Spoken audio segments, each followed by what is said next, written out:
Welcome to Transplants, a podcast featuring conversations with women thriving in new roots abroad. I'm your host, Laura Perucci, a Brazilian journalist calling NYC home for over a decade. Each episode, we unpack the transitions, culture shocks, setbacks, and joys of starting a new life in another country, so you can learn from their insights and make your own bold move. Because I truly believe real stories are the strongest way to spark real growth. Hi, and welcome back. On today's episode, my guest is Olga Kudrick. Olga is originally from Lithuania, and in this episode, she talked about how was life growing up in Lithuania with a Russian mother, an Ukrainian father, and a big family. And she also shared how she ended up moving to London in her 20s after taking a 36-hour bus trip.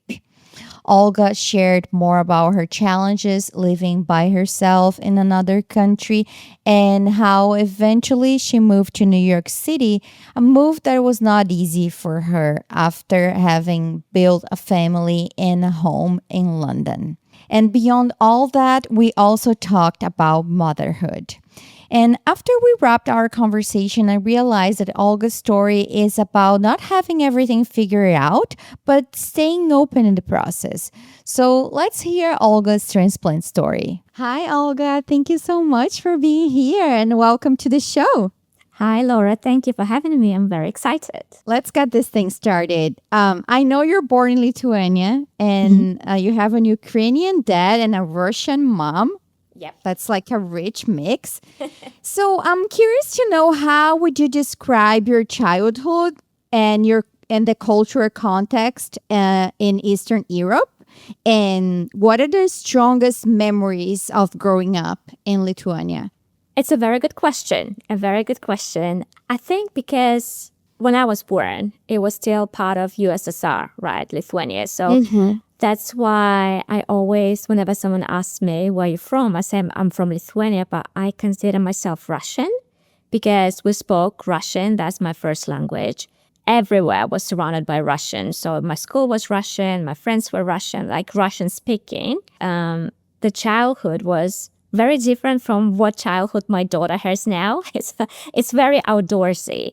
So we didn't spend time at home at all. We've been always outside, climbing the trees, jumping around, cycling. That's what I had too. Yeah, exactly. And which is the great thing, right? One thing Yes. When I look at the kids nowadays, and especially with my daughter being 3 years old now, I feel like she will never get the chance to experience the real childhood. And when I say the real, I mean really going crazy and using your imagination to play with the sticks and the leaves and all of that stuff. And I'm really trying to help her discover this even now. So I take her outdoors as much as I can. But growing up, I pretty much spent all the time outdoors. And another thing that I wanted to point out, which is quite common, I think for Lithuania at that age as well, is where we lived, it wasn't just us, my family. So we had a 3-bedroom flat, but in one room it was my parents, my sister, and myself. And another room was my grandma and my granddad. And the third room, it was my mom's brother, i.e. my uncle, and his family. So his wife and two sons. So it was 10 people all together in a 3-bed flat with 1 bathroom, 1 shower, and 1 kitchen. So it's been a lot. Wow. Yeah, and is that common in the cultural context of the country, or it was your family situation at the time? Because I know that, for example, in India, people are used to live with grandparents, aunts, uncles. But I'm curious to know if in your case, if it was just the circumstances, or if it was just it was cultural. I think it was pretty much cultural because lots of people that I knew, they lived with someone, either parents or grandparents, because during Soviet times, it was really hard to make good money.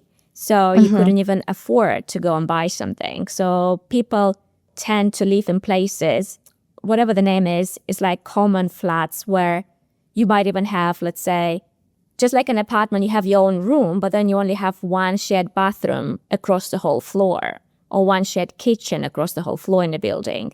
So at least we were surrounded by our families, so it wasn't the strangers we are with, which is already an advantage. But of course, I had some friends who had their own flats, who even had their own rooms. And for me, it was like, oh my God, like, how does it make you feel? You have your own bedroom. We didn't.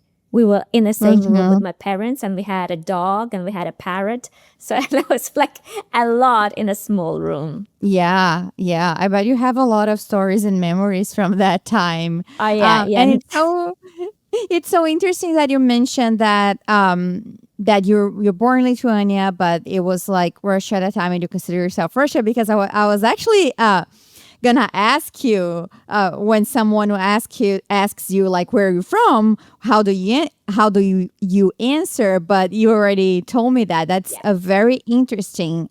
And I'm very curious about your parents, like where did they meet, also like considering the current context of the world and the fact that your dad is from Ukraine and your mom is from Russia.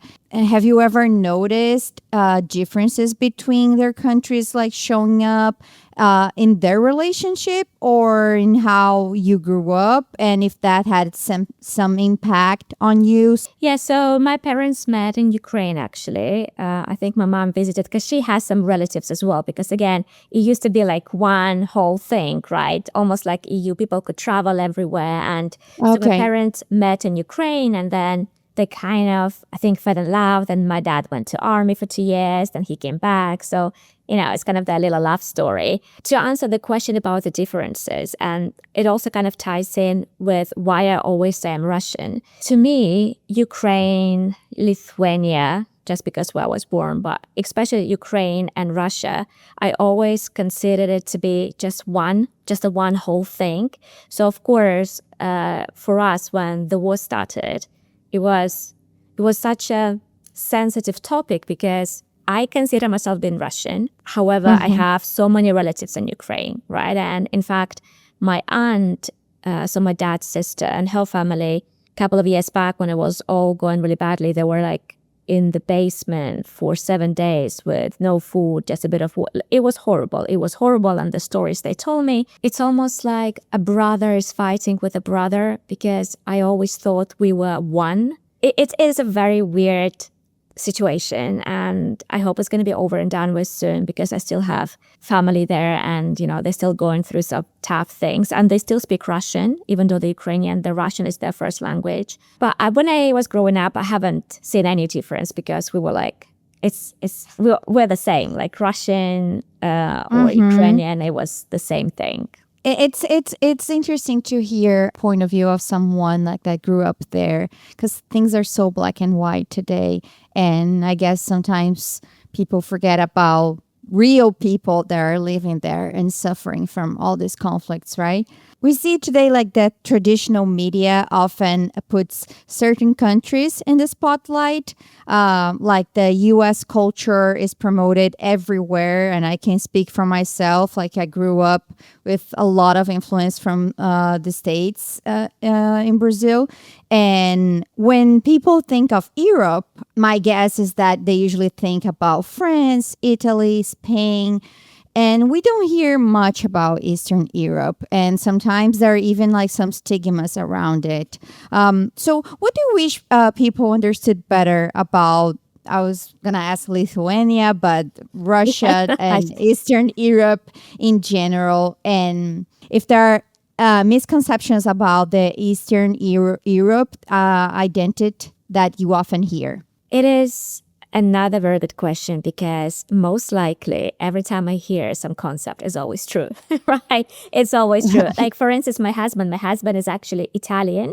So born and raised in Rome, but he is of Ethiopian origin. We're very different, very different. And whenever something happens, he always tells me, oh, you're just Russian. That's just how you guys do it. And this is so true, because there is this stigma, especially about like Russian people. They're a little bit, not kind of cold-hearted, but very direct, very to the point. Probably not very good emotional intelligence, right? So you kind of don't care too much about other feelings. So if you don't like something, you're just gonna say it, but you don't mean to hurt someone. It's just the way you are. And I've been like that. So when we met, it was pretty horrible. My husband always used to complain about me. But obviously, having lived with him for such a long time, I've changed my ways now. And I can see now that, okay, this is not how you should be doing. But in general, all the stigmas that I've heard about Eastern European people or Russia, they're pretty much always correct, unfortunately. But it's just the way we are. Like, people are lovely, but also like very high demands, especially with women. So I'm not sure whether you know many Russian women, but like Okay, nowadays, that's so interesting because I've been seeing so many TikToks of like, advice from Soviet style from women. It's very like you're describing, very like straight to the point and like high maintenance, all which I very don't high think it's maintenance. bad. Which I don't think it's always bad. Honestly, I guess women should fight for what they deserve. But I have so much fun watching those videos. They're just very different. So I've never been like that because, again, maybe because I was more in Lithuania, so it's slightly different. And then I moved here, so I had to change my ways. But if you just look at Russian girls, the standards are just on a different level. They never ever would go out with a guy who doesn't pay for them at the restaurant. They would never ever be fine if the guy comes on a date, doesn't bring the flowers. They expect to be provided for. You know, this is something that they do, but also if you look at them, they pay a lot of attention to their appearance, right? So they would never even go to the shop without putting the makeup on. You know, nowadays there's a lot of fillers, Botox, plastic Yeah. surgery, whatever it is. It wasn't like this before, but there was always been, even my mom up until now, she wouldn't go out even to throw away the rubbish without making sure that the hair's done. And I've always been a little bit on the lazier side. So my mom would be like, oh, you haven't brushed your hair yet. It's like 12 o'clock. What are you doing? So definitely the women are something else. They have really, really high expectations. And the men, they have to keep up with that to be able to have a nice woman in their life. This thing around like being presentable and not in putting like a nice outfit to go to the shops, that's very similar to Brazilian culture too. To me, like, this is such, like, it's almost like trying to please someone else. And I know, like, you're going to Yeah. feel good in yourself as well. But Yeah. I think since moving to London, I've seen a completely different story, right? People are just walking in leggings, tracksuits, hair kind of dirty, whatever. And at the beginning, it was a bit of a culture shock. I was like, well, you can actually go out like this and it's fine. But then slowly, it kind of rubbed off on me. And I liked it. I was like, okay, you don't have to always be perfect. Of course, when you're going out somewhere, you're going to put like more effort in and stuff. But on a daily basis, it is nice to have the freedom to be relaxed and not to care too much. Because as women, especially nowadays with all this social media, there's so much pressure to look a certain way, Yeah. to act a certain way. Being confident in what you are now and how you feel is so much more important. So I am glad Yeah. that I had this move because I've realized that you don't have to always put a makeup on it. It is fine. Yeah. No one's gonna judge you. It's all about balance, right? While you're growing up between Ukrainian and Russian influences, which traditions or values feel most like yours now? I guess like you feel more like Russian than Ukrainian, but what do you think you got from these cultures that you still like keep to yourself? It's definitely the New Year celebration. So the whole world usually celebrates the Christmas. It's the main event, right? The Christmas and stuff. In Russian kind of environment, it was always the New Year. So for us, the New Year has been always a family event. So you get the family, so your grandparents. And I have so many good memories about that. It's just having the whole family together. And again, remember, it's a small room. It's a small flat. So you always feel like you're always together, but those evenings on the 31st of December, like everything just felt so at peace and so magical. In fact, Christmas is my favorite time of the year. I just love it. And embarrassing, but I still believe in Santa. This is how much I love Christmas and the whole it was all due to my mom because my mom put a lot of effort into that. We didn't have much growing up, but she was always trying to make sure we got some presents and we had a Christmas tree. It was always a small one. I remember I was always dreaming to have like a proper big Christmas tree, but we didn't have space. We barely had space to put anything in the room, right? And I'm trying to do that more now with my daughter. However, I've noticed it's just not the same now because my family is not with us. And I feel for it to feel like a proper New Year's, I need to have my family around. But they're never here for New Year's, so. And also, like you mentioned that for a while you and you learn how you change a little bit with your husband because you're like very direct. There are a lot of other, is there other things that perhaps you kept from like personality that is very connected to the Russian or Ukraine culture? It's my face and what I, like, sometimes you'll say something, right? Or someone says it to you. You might not say that you disagree with that, but you can see in the face. So I can make the face. So I always, like, you can read me. I'm very direct still without saying the words. And like, you're not a good actress. Yeah, exactly. He's like, oh, you don't like it, do you? I was like, no, I don't.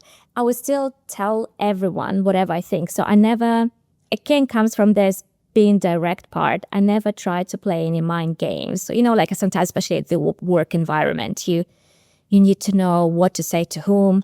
I just say what I think. It's not always to my benefit, unfortunately, because, people can get a bit defensive or upset at work, but I think it's a good thing because you can read me, right? I'm never the fake person. I won't be speaking to you nicely and then going behind your back and saying, oh, Laura is this and that. So I think it's a good thing. So let's talk about your move to London. So how did that happen? What brought you to London? And how was the beginning of your adventure that? Because I know you had some setbacks and I know you had some stories to share, but I'm wondering like what made you to want to move to London? And also like on that topic, when you were growing up, did you have that desire of like, I want to move, I want to leave my country, I want to go to another place? How was that for you? How did you build that? I never wanted to leave, to be fair. But what I really liked was the English language. So Russian was my first language. And I went to school, I started learning Lithuanian.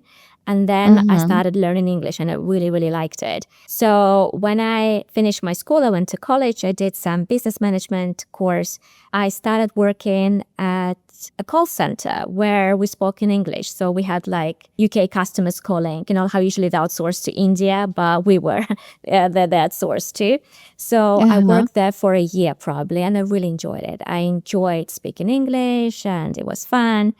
And it was hard to get like a decent job in Lithuania at that time, unless you knew someone, you were very good at what you do, which I wasn't because I was just straight out of college, like a year. So my dad actually told me, oh, why don't you go to London? And I had a friend, a person that I used to go to school with together.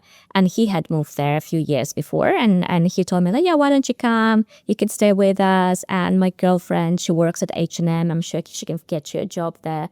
I saved some money, which was £400, which I thought it was a lot. So I put that literally £400. I put it in my pocket. It's like $600, I would guess.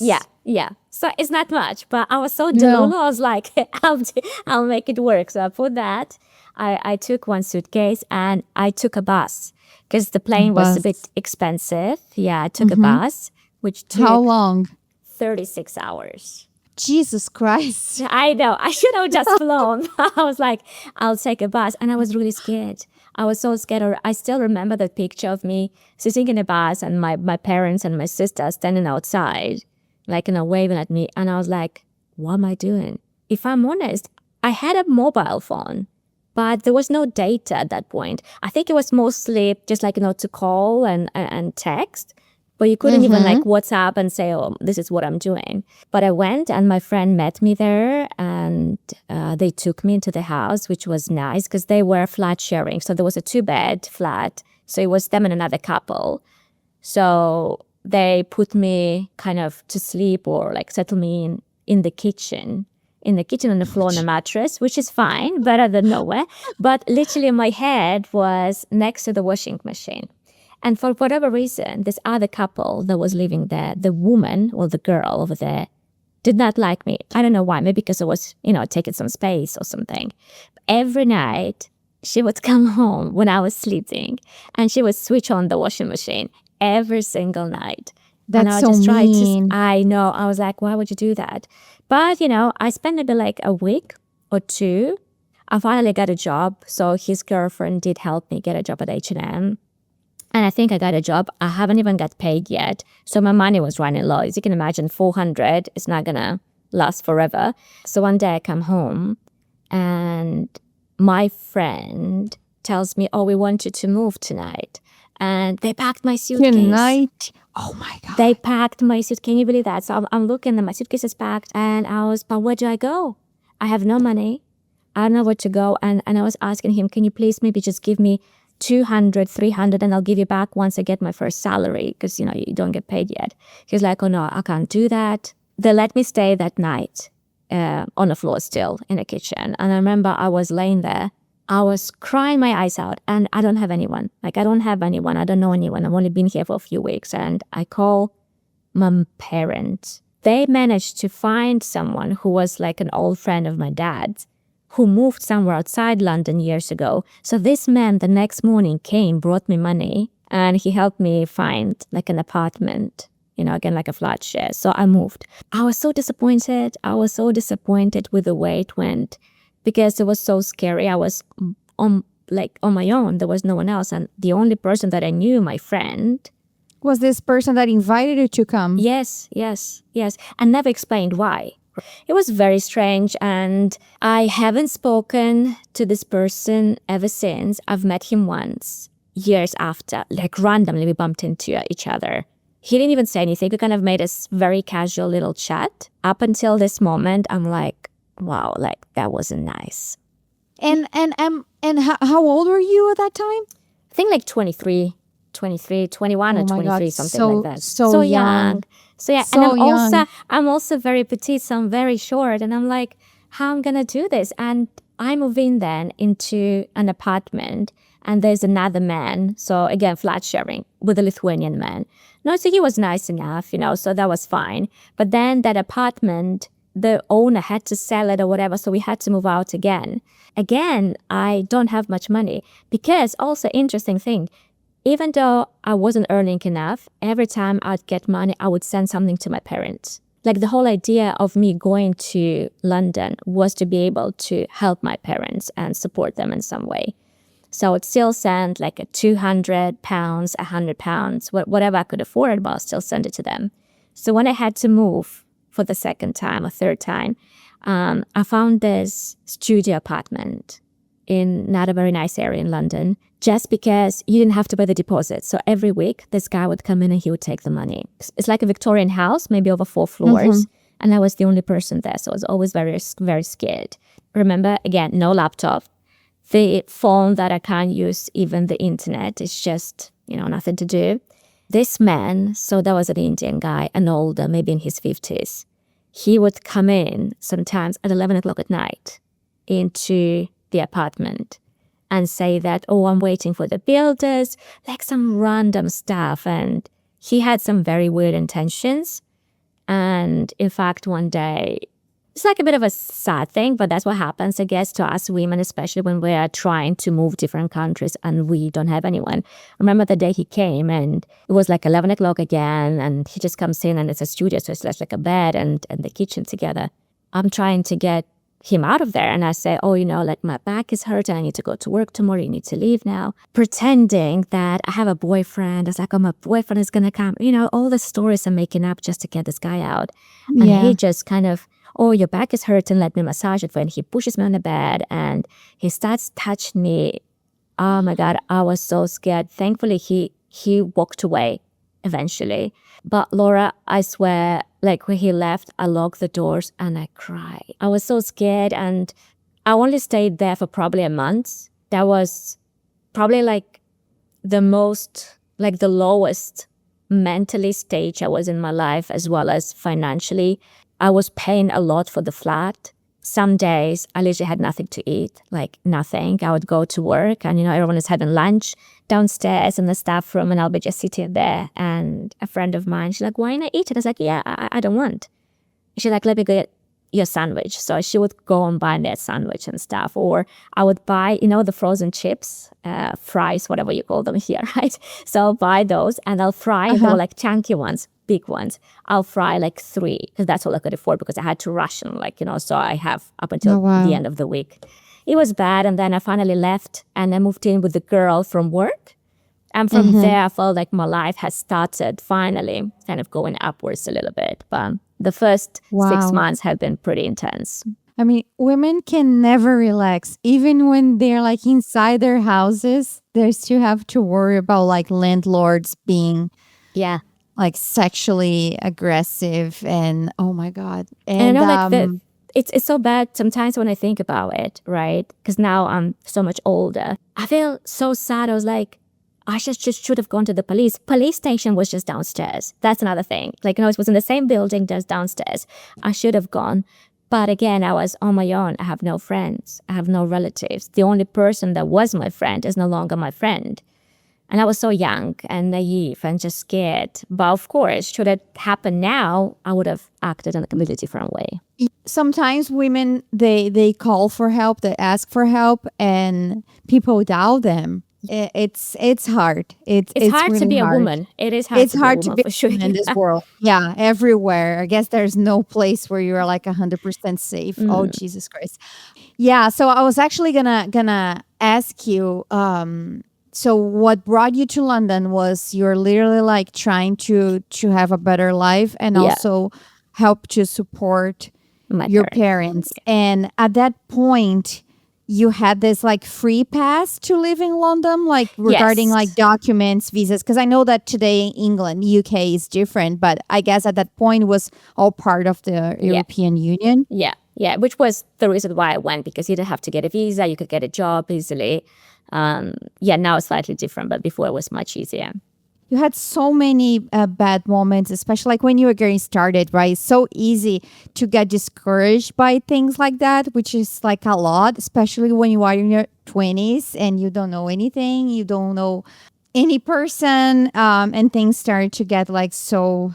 So what carried you through these moments? What made you not giving up? It's like, this is too hard. I'm going back, I think it's just in general, I'm a very positive person. My love for life in general, and kind of I always try to believe that whatever you think comes to life and stuff, right? It's just this affirmations and whatnot. It was just the positivity. It kept me going. If I was different, if I was not as positive in general, I probably would have just gone back home. Because it would have been easier. Because it was hard. Like, it was really hard. But, you kind of stay on track. You keep on doing. You keep on pushing. And then you get a break. And my break was my now husband. But it was my boyfriend at the time when he came. And, like, everything went uphill from then. So, yeah. So tell us about that. And I'm also, like, curious, because you mentioned that at that point, when you moved to the other apartment, that your life started to like going uphill. Like, what happened also in terms of like work? Because I know that you have like a background of working in finance. Yeah. So at that point, I was still working at H&M, but it was uphill just because I was living with a friend. So it was no longer just a stranger or a man or whatever. Like, we had like a little community. And as we were living, so it was 3 of us, 3 girls. I was always thinking, like a home, like you're building a home. Exactly. It felt, we could just have dinners together. We could chat together. We worked together. It was much more pleasant than living on your own, because I didn't like it. I was always very scared. But here I was with someone that I was trusting. And at the same time, I met my boyfriend, and I was still working at H&M. I think I worked at H&M for 3 years. So I was already with my husband, and he pushed me. He told me, why don't you do some studying and do something else? And I went to do my finance course. Oh. And how did you guys meet, you and your husband? Like everyone, online. We met online. Oh, really? But there was no Tinder. So that was back in 2011. There was no Tinder. We met on a website called Plenty of Fish. Very cheesy name. Plenty of fish. Yeah, I know. Oh, So what? cheesy, right? I know. Yeah. I know. And it was so random. I had just registered and it was Sunday. I remember it was Sunday in July. And he texted me and he said, "Oh, do you want to go out for a drink?" And I was like, "Yes." But then he said, "Bob, I have some work to do, so I won't be, I can't be for like a long time there." I was like, "It's fine." Like he explained later that he said that in case we didn't like each other, so he can have an excuse to leave by saying, "Oh, I have work to do," right? It was very clever of him. But we went, we met, we spent 6 hours. We spent 6 hours together just Oh, wow. chatting and laughing. I guess he And- didn't have work to do. No, he didn't. Exactly. He didn't. And since then, we kind of became like, he never even asked me to be his girlfriend. We just literally were always together. And slowly, because he used to live in a different area of London, I would always come there for a weekend and moving into his place slowly. But he was also flat sharing. I think half a year after we've been together, I said, "Why don't we get something together, rent it out?" And we moved into our first flat together. And it worked out, as we know. It's it. Well, it did take a lot of work, but it worked out. Yeah, at the end. And tell me a little bit about your career back in London. Like he incentivized you to go back to studying, and then what happened and how was your professional life back there? Yeah. So I hated working at H&M. I'm gonna say that I absolutely hated it. You were like a sales associate. Sales, yeah. Associate? Yeah, Okay. so you would do long hours. During Christmas, you would work from like 3 to 11 because the shops are open late and stuff. So I really didn't like it. Kind of thinking I want to go do some office job, but I don't know what I can do because I have no experience. So he told me, "Why don't you do this accounting course?" I said, "Okay, I can do that, but then I need a part-time job because, I need to study and do a part-time job." And that's when my first green flags of my husband started coming out because he printed out my CVs. And whilst I was working full-time at H&M, because I would work weekends and stuff, he started taking my CVs and going around the local shops and giving them away, saying, "Oh, my girlfriend is looking for a part-time job. Would you like her CV?" So he was doing that. He found one place. It's called Tiger. It's a Danish company. They do like different toys and stationery. So we went there. And Flying Tiger? Flying Tiger. You know Flying Tiger? Yeah. Yeah, they used to have a lot of stores in New York, but they closed. I think they're not doing very well. They have a lot of things that you don't need, but you But you want always it. buy because they're cheap. Yeah. Yeah. Yeah, So here you go. it's So cheap that's and cute. Yeah. It's good. And it's so Flying Tiger was where I started. I went as a part-time sales assistant and then I was doing my studying and probably 6 months into the role, I saw an ad within the staff room saying we're looking for a finance assistant and, send the CV. I call my husband now and I tell him, "Oh my God, they have this position. Can you please make my CV?" And he wrote the CV. He wrote the cover letter. He emailed it and they called me. They asked me for the interview and I came in for my very first proper interview in my life with no experience of finance. My manager, she's actually Portuguese. She was the best, just the best person ever. She saw my CV and she said, "Olga, this is the shortest CV I've seen in my life." But she took a chance because she liked me and that's where I started. And I was so grateful. I was so grateful because I was finally out of the customer facing environment. So no longer trying to please people and, here I was just learning everything from scratch. So I worked there probably like 4 years. And as I was studying, I was progressing as well. So I moved from a finance assistant to assistant accountant to management accountant. I finished one qualification. I decided to change the jobs because I wanted to try something else. I moved into a company in the city and I didn't like it there. It was very male heavy. There was literally like a floor of 100 people and probably 90% were male. And so I stayed there for 9 months and I left. But I continued to study and I've been doing it's similar to CPA in the US, but ACCA. I did it for a few years to qualify and I finally qualified in 2021. Before moving to New York, How would you describe your life back in London? It was good. The life was good. That's why I never wanted to move, if I'm honest. So my husband was the one who always dreamt of working and living here. That was his dream. He has relatives here. His sister lives in Brooklyn, so he always wanted to come here.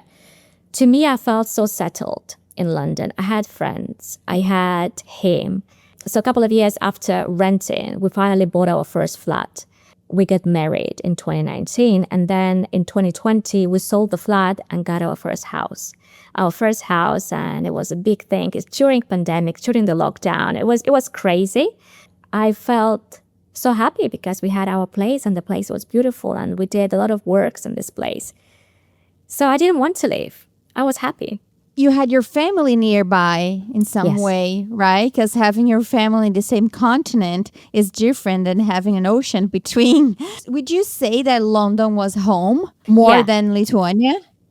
It was because I really felt at home there. So even when I would go back and see my parents, of course, it still feels like home, but I was like, oh, it's time to go home now.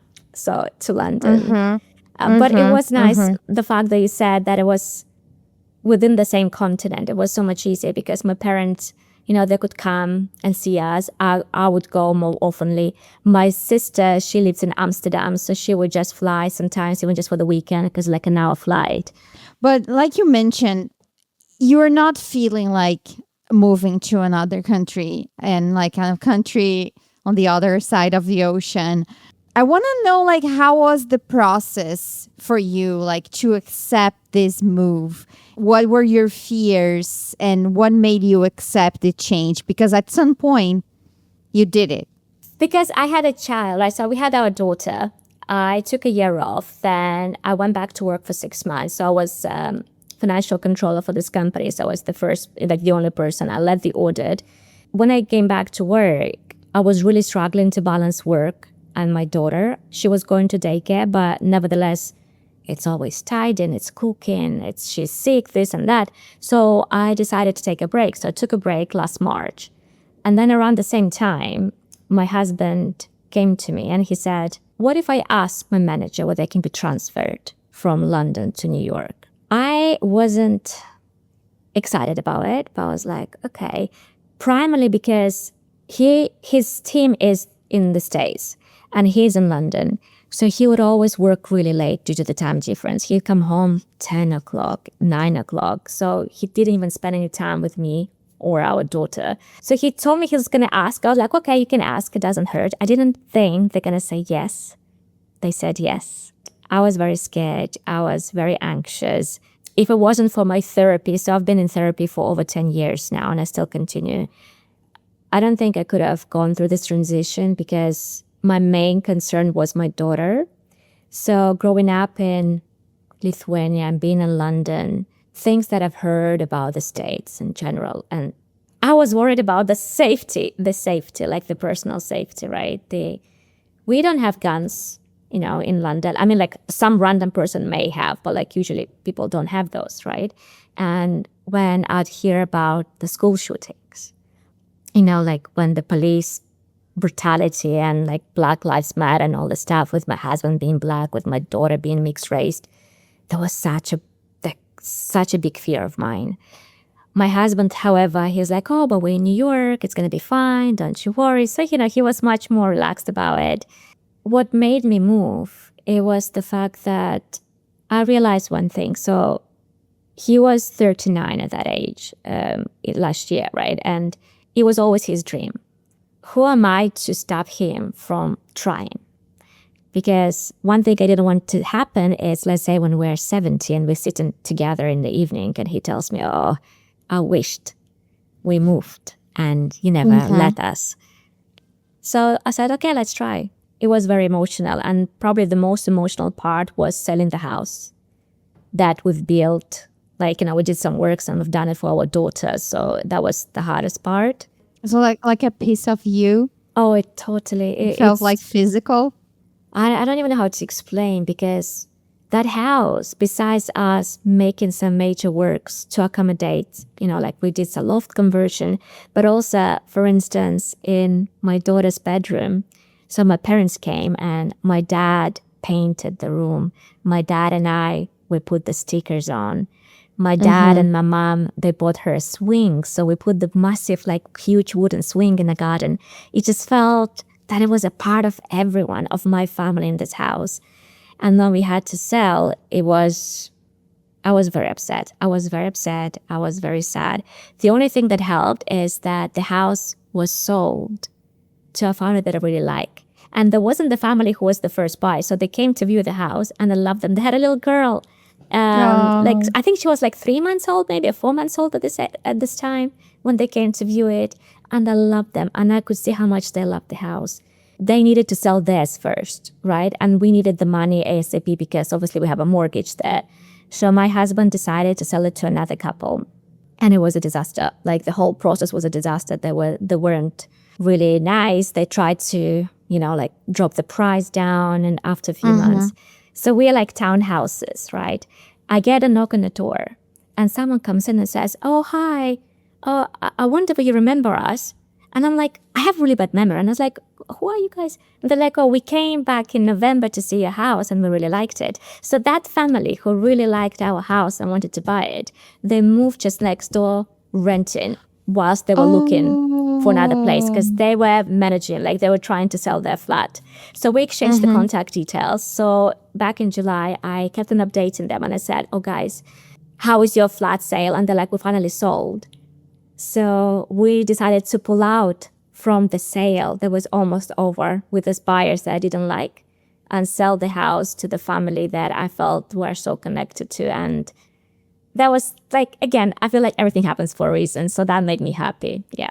Yeah, I guess we find some like symbolism. We try to find some symbolism to like soothe ourselves, and like you said, everything happens for a reason. The fact that you have your daughter and you got back to work and you're not like feeling 100% in that position at that moment, and then at the same time your husband came and said, "Let's move to New York," then everything happens for a reason, and also the same timing. Like it was a good timing. Because perhaps if you were like super happy at work, it would be even harder for you Oh, yeah, to I let that wouldn't. go. I definitely would not. Because one issue is when I finish my qualification, ACCA, it is not recognized in the United States. I can't just say, "Oh, I have this qualification." No one cares about it, right? So this is why if I had had a very good job in London, I would never have left. And as you said, perfect timing. I had quit the job. I was kind of, I'm tired. I want to try something else. So that was a perfect timing. One of my past guests, she did the opposite. She moved from New York to London, and she had like a grief when she moved to London. She was checking NYC weather. She was seeing her friends meeting without her.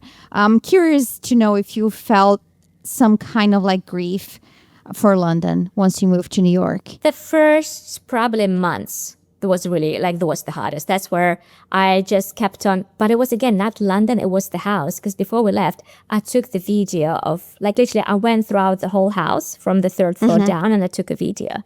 So I would just watch this video and I would cry and I would cry and I would cry because I would miss the house so much. But then when our furniture finally arrived, like 2 months after we moved here, it kind of started feeling a bit more like home. And then I saw how much my daughter is thriving. So she loves it here. Like we asked her, "What do you like? Do you like London? Do you like here?" She's like, "No, I like it here." I saw that she was happy. Then my husband was so happy. And in fact, even now, sometimes we walk by the river and he look at the skyline and he's like, "Oh, I can't believe we're finally here and we're finally living here." So I saw them being happy. So slowly, I started accepting the fact that it is done now. But the first months was hard. I was definitely grieving my house 100%. Your house meant your life, right? It was your life. It was what it meant to you. So and it's a big achievement to buy a house in some place. So, but you mentioned something before that your therapist really helped you to with the change, with the move from London to New York, and you mentioned that one of your fears was regarding safety And I really believe that's a genuine concern because it's something that happens here. I have a friend that she has two kids. She moved back to Brazil, but it was one of her concerns too. And I guess whoever is a parent in this country, if they don't worry about that, I think it's wrong. But I'm curious, like, how did you work through your fears? Because that's really scary. That's really scary. Like, how many parents like send their kids to the school and they never got back. So how did you overcome that in your therapy? What are the tools that your therapist gave you to work on that? So my therapist is actually originally from New Jersey. So he moved to London in 1995. He just kind of kept on talking to me that my personality is more in line with like New York people than it is with London. He said, you like it more. So he kind of tried to paint a nicer picture. And I would say, oh, but people get shot on the street or the school shootings. And he'd tell me, yeah, but in London people get stabbed, which is also the case. And in fact, a few months, unfortunately, we have like a knife crime is really high. A few months before we moved, my husband was working from home. And we live in like in a nice area, like not in London itself, slightly outside, quiet area. We went for a walk. And we're discussing, this upcoming trip to New York. And, he's so excited. I'm so scared. And as we're walking, we hear this helicopter coming down, going down, and the police everywhere. And literally next to our house is a train station. And there was a person stabbed on a train station. And this guy came out of the train station and kind of ran down our road with a knife, right? And my husband told me, well, look, they literally stabbed him over here. So what are you scared of? And I think that was something that helped me. It's just like bad things are happening everywhere. The school is still number one. Like the school is still number one fear for me. It's just, is she okay? Is she okay? But, we're trying to send her to a good school. And again, we are in Jersey City, so hopefully it's not as bad as, some other areas. But it is something that I still worry about 100% every day. Yeah, I can imagine. It's not something that you can just put on the side of your mind. Anyway, but I'm glad that we're working on that. So I know that you work for a lot of years in finance, and I know that you mentioned that you got this certificate that is not valid here, but at the same time, finance is a field with a lot of opportunities in New York City. But I know that you eventually decided to make a switch in your career. You got a life coach qualification.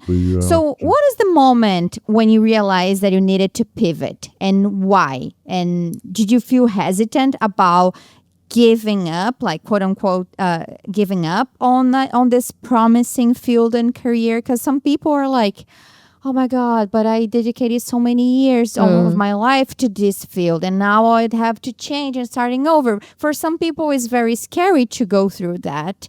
So how was that for you? It was very, just like what you said, it was scary because the decision was properly made around March this year when I thought like, okay, I no longer want to do finance. But having had therapy for over 10 years, I really enjoyed that. I enjoyed the process. I saw how much it has helped me because I had lots of childhood problems and anger issues, and I've managed to overcome them. So I really wanted to do that. So when I came here, I've realized I can become a therapist, but it is much more expensive. It takes like 4 years full-time study. And, I just can't afford full-time studying now. So that's when I thought, okay, what is the other option that I can do? And the life coaching was one of those. And because I am passionate about, especially women, and that's what I tried to work with, is women, mothers, because, our life changes so much once we become a mom. So I decided to do that instead. That decision took me like probably a good few months to kind of be decided. And I've spent so many hours in therapy discussing that because, as you said, I would say I've spent so many years learning the skills. And plus, finance is the one that pays the bills. You can get a very good amount, even without my CPA qualification, because I did manage to get a job here for 6 weeks. I worked. It was very well paid. The problem was that, as I've mentioned to earlier, when my daughter was sick, when we came here, she got like pneumonia and she was sick and I had to take her to the doctors. The manager was like, oh, can you make sure you take your daughter outside working hours and stuff? It was like a last drop. I was like, no. I think when you have a child, you become so protective. You're like, no one's going to talk about my child this way. So I quit. And that's when I thought, I cannot work for someone because kids are kids. They get sick. The school holidays sometimes happen. Sometimes they call you from school and say, can you come and pick her up? So I need to have the flexibility. So that's when me and my therapist worked a lot on it. I felt so much guilt by stopping like a proper profession, like accounting, because, it was giving us some good income. Thankfully, I have an amazing husband who supports me no matter what. And he just told me, I just wanted to be happy. So just do whatever you want. So I haven't worked pretty much since last March now. And I get to spend a lot of time with my daughter. So I'm not complaining about that. Well, you guys have a partnership, right? Like you gave up on the life in London so he could like pursue his dream of living here. And now you were just like, I don't want to do finance anymore. And he was like, okay, I support you. And that's what I believe it's a true partnership, honestly. So don't you think that it's funny, like how society expects women to have children, right?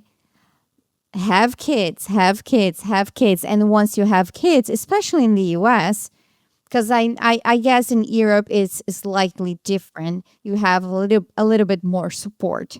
But here is like, you should have kids. And then you have kids and then they expect you that the kids are going to work around the company schedule.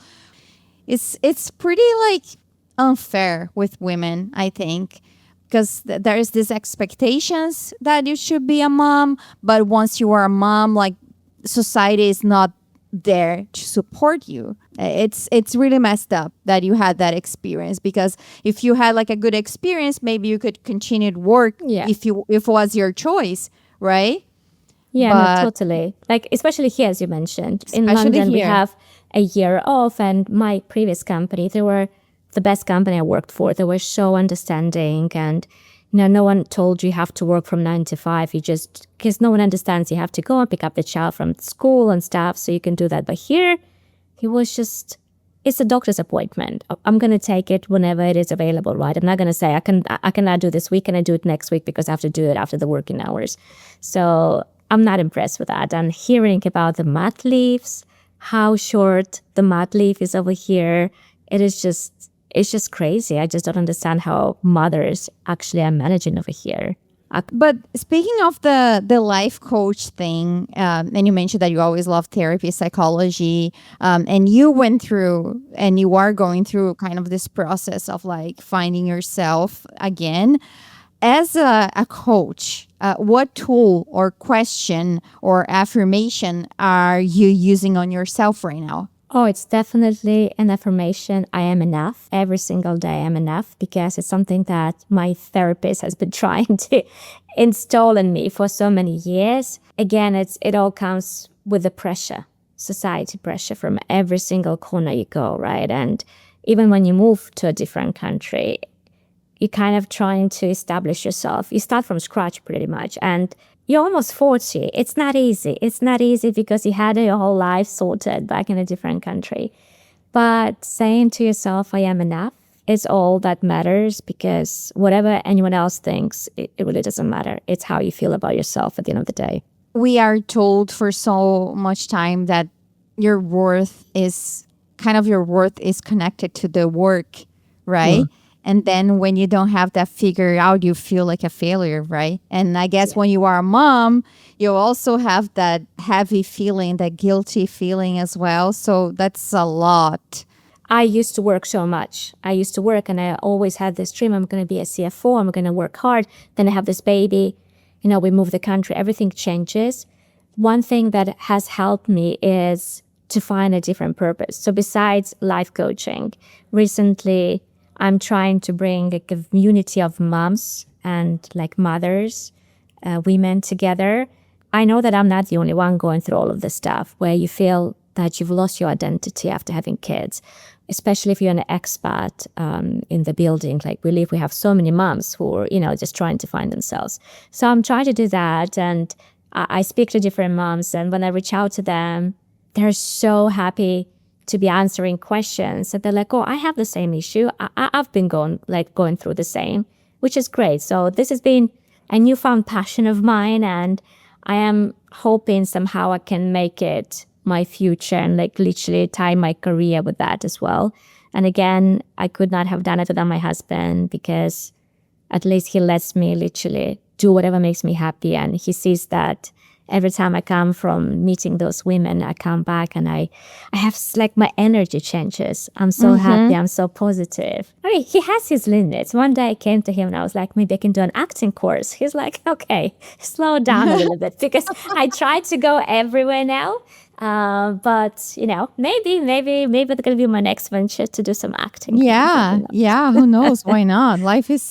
We still have a lot to live. And I guess a lot of immigrant women, especially moms, can relate to your feeling. Like, I would love to, if you could talk a little bit more about that, and how are you working towards that, to get out of this state, because it's really hard. So what are you doing to like not feel that way? And what do you do when you are feeling that way? And what is the advice that you give to other moms? And Laura, I'm actually going to use what you said last time when we spoke. You said, and that's exactly the answer, you just have to say yes, right, to things now. And which is so true, because I just literally put myself out and like more than I used to. When I go to my Pilates studio, for instance, right, as I mentioned, they're all like 20-year-old, they're all looking perfect. So it's a little bit harder, but I still make an effort. I still smile, I still hi. I try to make a small talk. On a few occasions, I've actually exchanged the numbers with some of the girls over there, so we kind of keep in touch. Then a couple of weeks ago, we had a communal event in our building. We had yoga event on the rooftop. I'm going to say yes, I'm going to go do it. And I met this amazing lady then. We just, we'd meeting up every day for a coffee in the lounge, and we're chatting. And you have to step out of your comfort zone, because we're so used to, like, I've been in London, I had my circle of friends. I didn't have to think, oh, how can I make new friends? And now when I came here, the first few months were like, Dad, I'm on my own in the house. Daughter is at school. Husband is at the office. But it is horrible. It's difficult, and you don't know anyone. But as soon as you start saying yes and make an effort, so start the conversation, even if it feels a little bit uncomfortable, it's easier for me because I'm very extroverted. I guess if I was more introverted, it would have been harder, because you're not going to go first. Things like meetups, kind of like we had like communal events, I try to attend all of them now, and I just smile at people a lot as well. Probably they think I'm crazy. One was like, hi, how are you? Try to make it as a small talk. And as a mom, it's a bit easier because you have kids. And if you find another mom with a similar age kid, there's always something in common. But always the weirdest part for me, so the kids are playing. I'm like, do you want to exchange the numbers? Like, this is the hardest bit, because I feel like it's a bit weird asking for someone's number. But I've noticed everyone always wants to. They want to make a friend as well. And where we live, probably 90% of women are expats. Like rarely I'll meet like a proper American lady. It could be anywhere from Europe, from Asia. So we can all relate. And this is the beauty of it. So I feel like I'm not alone. It's not just me going through this. And then when you have a kid who may not be the easiest kid with tantrums, like the other day, next to our house, I was walking and there was the dad with a kid, and the kid looked like my daughter, and he was screaming and screaming. So I just came up to the dad and I was like, you're doing a great job. We exchanged the numbers, and then he said, oh, I'll also give your number to my wife. I think for men it's even more difficult because they don't talk about emotions a lot as well. So they don't say that I'm lonely. So if you see someone out there that is not feeling great, just kind of say hi. It starts from hi, I guess, and a smile, and then Just make sure they're not Yeah. crazy, right? Just never approach a Yeah. crazy person. And also, like, with your daughter, like, you have mixing roots, and you kind of like started a family in the same way, because you brought your mixed roots, and your husband is Italian and Ethiopian, and you had a daughter that comes from this incredible melting pot. How do you bring all those identities into daily life at home? Like, as an immigrant mom, what's one value that you are intentional about passing on to your daughter?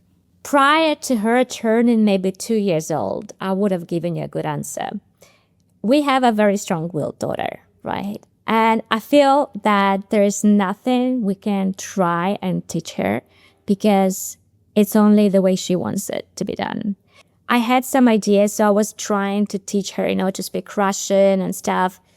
But then I gave up because she wasn't talking. Apparently, kids who speak multiple languages, it takes them longer to start talking than if they were just only spoken in one language.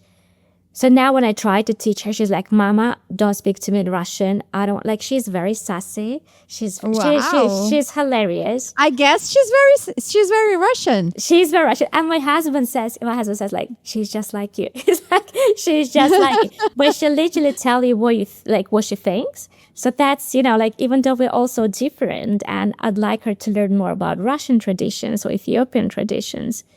This age, so she's 3 in age now. This age is so difficult that it's literally, we do whatever she says. Like, I know it sounds so bad, but she is the boss. But as she grows older, I really want her to, first of all, to learn Russian, just at least the basic words, or because my parents, they don't speak English very well, so it would be good for her to be able to communicate with them. So that would definitely be number one. And I would love to be like reading Russian books to her, because we love reading. She loves books, but they're always English books. So I want her to know more about Russian culture and, the writers and stuff.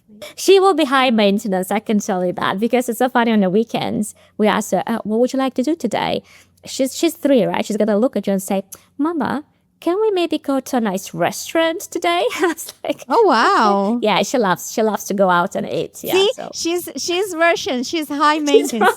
She's Russian for sure. Yeah. So, to wrap it up, if you could send a voice note to yourself in 30 seconds long, what would you say to that Olga? "Oh, you're doing great. That everything bad is going to pass. Just stay positive as you are. Things happen for a reason, for sure. And your life will be so much better than you could have imagined." Yeah, I think I that's love it. that you didn't even hesitate. I love it. Thank you. Thank you, Laura. Amazing. So tell people where they can find you. They can Online. find me on Instagram. So, because when I said about trying to get the moms together, I actually started a podcast called The Messy Mom Chronicles, where we discuss the real motherhood with no filters. And pretty much that's it, because as you can see, me and technology, I don't go very well. But yeah, at the moment, it's just that. Okay, I will make sure to include that in the description below.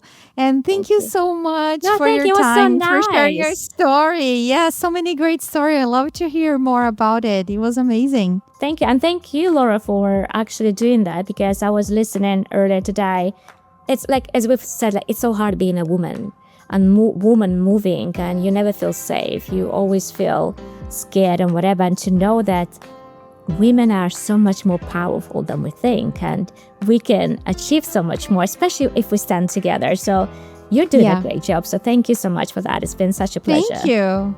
If you have any comments about this podcast, just send me a message, send Olga a message, and we'll talk again soon. Bye. I really hope you guys enjoy this episode. Please make sure to check the description to learn how to connect with Olga and listen to her podcast. I really enjoy our conversation. It was really, really nice. And other than that, don't forget to subscribe to our YouTube channel if you are watching this on YouTube, or if you are listening this on Spotify. Make sure to follow the show and rate us. We really need your support. Leave a comment, send me a message. It takes a lot to grow a show. Other than that, feel free to suggest me other guests. I'm always, always, always on the hunt for new guests. And I really love when people suggest me guests.